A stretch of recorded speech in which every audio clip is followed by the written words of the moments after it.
सावंतवाडी शहरात दिवाळी आणि भाऊबीजेचं औचित्य साधून भक्तिमय आणि संगीताने भारलेली सायंकाळ रंगली। भारतीय जनता पक्षाच्या वतीनं अभंग पोस्ट या सांस्कृतिक कार्यक्रमाचं आयोजन करण्यात आलं होतं।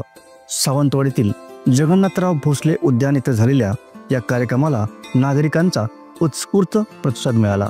दिवाळीच्या पार्श्वभूमीवर झालेल्या या भक्तिमय कार्यक्रमात सुप्रसिद्ध कलाकारांनी अभंग, भजन आणि कीर्तन सादर करून वातावरण अधिकच मंगलमय केलं।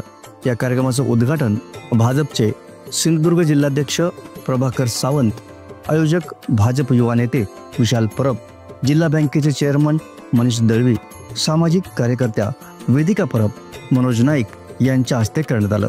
कार्यक्रमादरम्यान प्रेक्षक मंत्रमुग्ध होऊन कलाकारांच्या गाण्यांचा आस्वाद घेत होते। पारंपरिक वाद्यांच्या सुरांमध्ये सजलेली ही सायंकाळ भक्तिभावाने ओथंबून गेली।